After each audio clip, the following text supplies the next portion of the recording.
Sir Raj Tarun ఈ మధ్య తెలిసిందే మళ్ళీ ఇంకొక ఇష్యూ వచ్చింది. అంటే అదే ఇష్యూలో అసలు రాజ్ తరుణ్ కి మ్యాటరే లేదు, సినిమాల్లోనే హీరో బయట జీరో అని చెప్పేసి ఒక అమ్మాయి మాస్క్ చుట్టుకొని వచ్చి మరి మీడియా ముందు మాట్లాడుతుంది. అంటే తను ఎవరు ఇంకా రివీల్ అవ్వలేదు. అంటే ఎందుకు సార్ రాజ్ తరుణ్ ఇంత టార్గెట్ ఎందుకు చేసిండ్రు అంటారు? రాజ్ తరుణ్ చాలా బాగా ఫాస్ట్ గా పైకి వచ్చి అంతే ఫాస్ట్ గా కొంచెం అన్పాపులర్ అయ్యాడు. చెప్పాను ఆల్రెడీ. రాజమండ్రి పక్కన కడియపలంకలో షూటింగ్ చేస్తున్నప్పుడు మా పొలం పక్కనే. సో అక్కడ కూడా కలిసారు వాళ్ళంతా. విందా అనే ఫోటోగ్రాఫర్ అతను వాళ్ళు కలిసి చెప్పాను ఆల్రెడీ. సో ఆ పురుషోత్తముడు అనే షూటింగ్ అప్పుడు ఆ సినిమా మంచి టాకే వచ్చింది. మరి కమర్షియల్ గా ఎలా ఆడిందో తెలియదు కానీ ఇతను ఒక మంచి నటుడే, హీరోగానే చేస్తున్నాడు అతను. ఏదో ఒక సినిమాలో అనుకుంటు నాగార్జునతో పాటు ఎక్కడో సపోర్టింగ్ ఆర్టిస్ట్ లా చేసినట్టున్నాడు. బట్ అదర్వైజ్ అతనికి ఇప్పుడు వివాదంలో పడ్డాడు కదా. లావణ్య అమ్మాయి పేరు లావణ్య ఇంకొక అమ్మాయి ఎవరో హీరోయిన్. సో ఈ వివాదం చాలా కాలం నడిచింది. సో కోర్టు కూడా వెళ్ళారో వెళ్ళారో తెలియదు కానీ సో ఏదో పెంటకి చేసుకున్నారు. అది కొంచెం బహిర్గతం కూడా అయిపోయారు. ఐ మీన్ కొంచెం సిగ్గు లేకుండా వీడు చేస్తాడు. అందులో పార్ట్గా మరి నాకు కూడా మీరు పంపించిన దాంట్లో అర్థమైంది ఏంటంటే ఆ అమ్మాయి చెప్తుంది అస్తమాను నాకు తను ఫోన్ చేస్తా ఉంటాను. తను అంటే ఎవరు? లావణ్య అంతే కదా, లేదా హీరోయిన్ ఎందుకు చేస్తా నీకు? సో లావణ్య చేస్తుంది. ఎలా చేస్తుంది? వీడు బెడ్ మీద పడుకుని ఆ పక్క తిరిగి పడుకున్నవాడు పెద్ద మ్యాటర్ లేదంటే అంటే అర్థం ఏంటి? వాళ్ళకి ఆడియన్స్కి అర్థం అవుతుంది. సో మ్యాటర్ లేదంటే అంటే పెద్ద విషయం లేదో మోజ్ తిరిగిపోయిందో. గట్ రీడ్ ఆఫ్ ఫేర్ కూడా ఉండొచ్చు.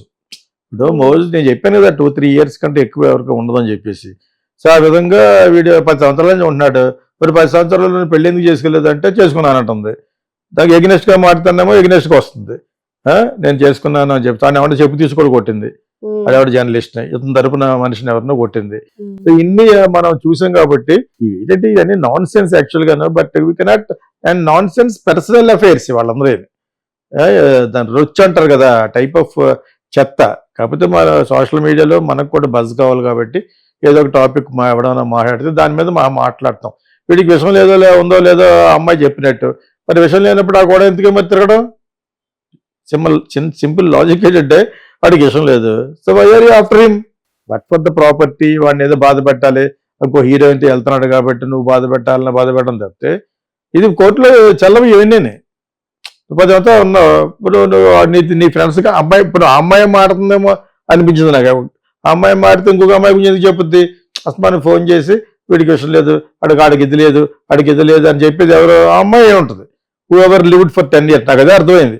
అది కానీ అయితే మటుకు మనకు సగం తెలిసి మాట్లాడుతున్నాం కాబట్టి ఆ అమ్మాయి కానీ లావణ్య కానీ అయి ఉంటే then why are you after him? Just get rid of him అంటే no I will not get rid of him and unless I get money అంటే తప్పే. ఆ విధంగా ఎందుకు ఇస్తారు అప్పుడు నీకు? అన్లెస్ యు ఆర్ మ్యారీడ్, అథారిటేటివ్గా మ్యారేజ్ చేస్తే అప్పుడు నువ్వు కోర్టుకు వెళ్ళొచ్చు.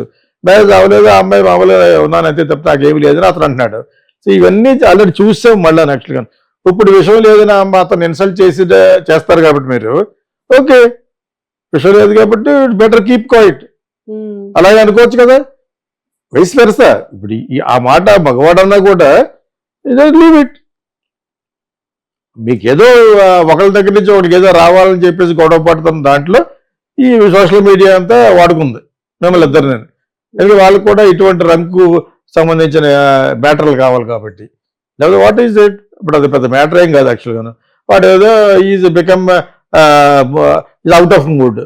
ఈ పక్క పడుకున్నాడంటే ఆ బగోడ పక్క తిరిగి పడుకున్నాడంటే వైదర్ ఈజ్ నపుంసకుడు or is not getting mood. అవి జనరల్ జరుగుతాయి. మనం ఇఫ్ యూఆర్ నాట్ హిపోక్రేట్స్ ఇవే జరుగుతాయి ఎవ్రీ టైమ్. మనం సినిమాలో చూస్తున్నట్టుగా ఉండదు కదా. That's only created. What ever exaggerate చేసి క్రియేట్ చేసి ఇది అబ్బాయి మీద మోహంతో పాటలు పాడుతున్నట్టు. అసలు పాటలు పాడుకోరు కదా జీవితంలోనూ, అంతేనా?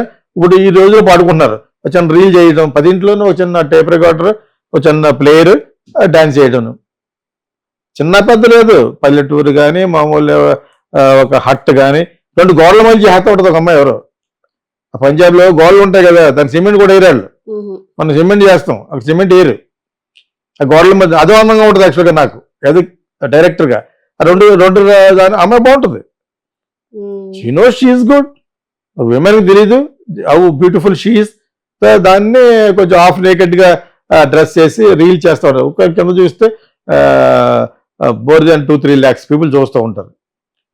So the beauty of the lady is understood these days. అంచేత దాన్ని క్యాష్ చేసుకుంటారు బై రీల్స్ కానీ, స్టోరీస్ కానీ, ఇన్స్టాలో కానీ. కొంతమంది తెలివితేటలు బాగున్న వాళ్ళు ఎక్కడెక్కడ ఏ పాపులర్ సాంగ్ ఉందో చెప్పేసి ఆ సాంగ్ చేస్తూ ఉంటారు. మొన్న అది వచ్చింది కదా,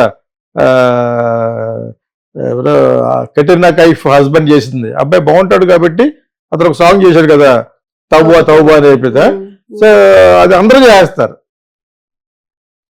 ద బెస్ట్ ఏంటంటే ఇందాక ఒక అమ్మాయి అమెరికా నుంచి ఇండియనే, చాలా అందంగా ఉంటుంది, మంచి వయసులో ఉంది అమ్మాయి, మంచి డాన్సర్. అమ్మాయి చేస్తుంది. ఒక సగంలో ఈ బళ్ళారిలో చిన్న స్కూల్ గర్ల్స్ ఉంటారు కదా, ఆర్డినరీ స్కూల్స్, మున్సిపల్ స్కూల్స్, ఆ అమ్మాయి చేస్తుంది చిన్న పాప. ఎవరు బాగుందని పెడితే అక్కడ రెండు బాగున్నాయి, అక్కడ అలా డిఫరెన్సియేషన్ చేయకూడదు. ఈ పూర్ గర్ల్ అది రిచ్ గర్ల్ పెట్టడం యాక్చువల్లీ వాడికి వ్యూవర్షిప్ కావాలి. ఇద్దరు బాగా చేశారు. ఆ అమ్మాయి కంటే అన్ని వస్తువులు ఉంటాయి. రిచ్ గర్ల్ అని యుఎస్ లో ఉన్న అమ్మాయి అక్కడ, షీఈ్ వెరీ. ఈ అమ్మాయికి జస్ట్ స్కూల్ బ్యాగ్ కూడా తెలియదు ఇంత. యాక్చువల్గా ఇద్దరు బాగానే చేశారు. ఎలా చేశారంటే ఇద్దరు బాగా చేశారు. ఈ అబ్బాయి ఏ వసతులు లేని ఈ అమ్మాయి, ఒక రికార్డర్ కూడా లేని అమ్మాయి చేసిందంటే ఇట్స్ గ్రేట్. ఫైనల్ గా పూర్ గర్ల్ గ్రేట్ కింద లెక్క. బికాస్ జస్ట్ స్టూడెంట్స్ చూస్తారు బస్ దిగి, స్కూల్ బస్ దిగి. సో ఇప్పుడు మనం ఆ స్టేజ్కి వెళ్ళిపోయాం కాబట్టి ఇట్ ఈస్ అండర్స్టూడ్ దట్ వాడికి మూడ్ రాలేదు, వాడు యూస్లెస్ ఫెలో అని చెప్పడంలో ఉన్న ఉద్దేశం ఏంటి? You are vilifying, you are spoiling his name. అంతే కదా. ఒక సోషల్ మీడియాని ఎలా వాడుకున్నారంటే ఇంకొకరిని స్పాయిల్ చేయడానికి. అది ఎంతసేపు ఒకప్పుడు బాగా స్పాయిల్ అయ్యేది, ఇప్పుడు లేదు. చూస్తారు 2 days newspaper, tomorrow's waste పేపర్లో మర్చిపోతారు. నువ్వు ఒకరిని ఇచ్చేసినా కూడా ఆ విధంగా అందరికీ ఉంటాయి ఫ్లాస్. గురువింద పుస్తకం కింద ఉన్నట్టు అందరం మగవాళ్ళకి ఉంటుంది, అందరు ఆడవాళ్ళకి ఉంటుంది. Some flaws will be there. దీనికి మనం సెపరేట్గా చెప్పుకోని అవసరం లేదు యాక్చువల్గా.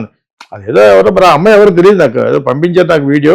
ఆ వీడియోలో ఇది చెప్తుంది, అస్తమానం ఫోన్ చేస్తూ ఉంటుంది నాకు, వీడు ఎలా చేస్తున్నాడు, వీడు ఇలా చేస్తున్నాడు, వీడు రెస్పాన్స్ అవ్వట్లేదు అని.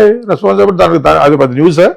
రెస్పాన్స్ అవ్వడు. ఒకసారి అమ్మాయి రెస్పాన్స్ అవ్వదు, ఒకసారి అబ్బాయి రెస్పాన్స్ అవ్వడు. It's not a news. You are giving unnecessary nonsense news to the public. మరి మన వాళ్ళకి అది కావాలి, గాసిప్ కావాలి.